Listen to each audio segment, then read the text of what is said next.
성인에게도 ADHD가 나타날 수 있나요? 집중력이 부족하고 끈기가 없다는 말을 자주 들었어요. 요즘 들어 잊어버리는 것도 늘었고요. 혹시 검사해봐야 할까요?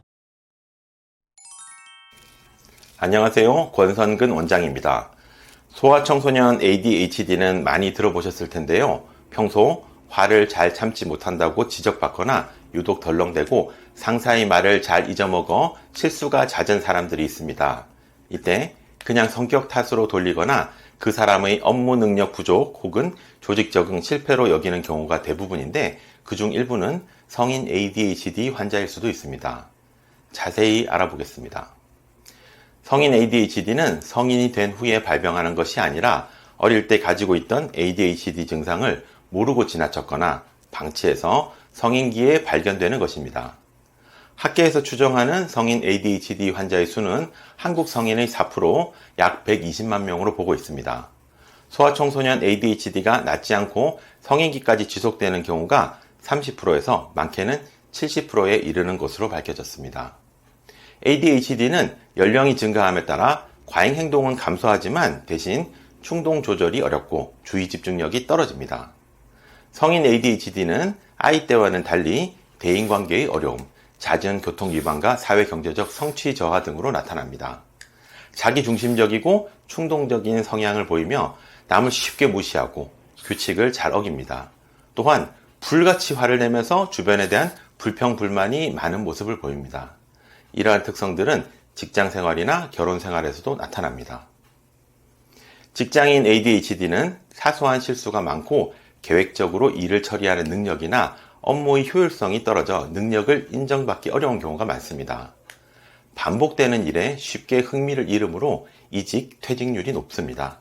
실제 성인 ADHD 환자는 일반인에 비해 퇴직률이 2배에서 4배, 이직률은 52% 높으며 결근 및 업무 성과 저조는 연평균 22일이 더 많은 것으로 조사되었습니다.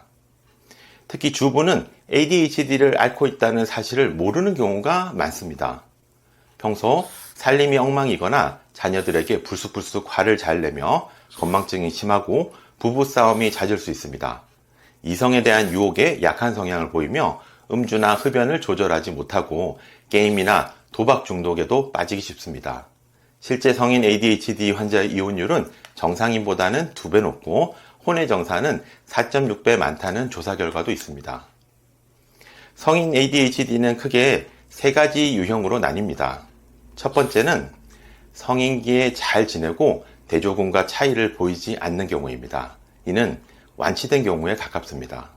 두 번째는 성인 ADHD로 상당한 정도의 집중력, 사회적, 정서적, 충동적 문제가 지속되면서 업무와 대인관계에서 어려움을 겪는 경우입니다. 세 번째는 심각한 성인 ADHD 경우로 심각한 정신과적 증상 혹은 반사회적 문제가 나타납니다. 알코올, 약물 남용 혹은 반사회적 행동을 보입니다. 하지만 이 같은 예우는 비율이 낮은 편입니다. 정상인과 ADHD의 차이는 증상이 실제 생활에 얼마만큼 장애를 일으키느냐로 판단합니다.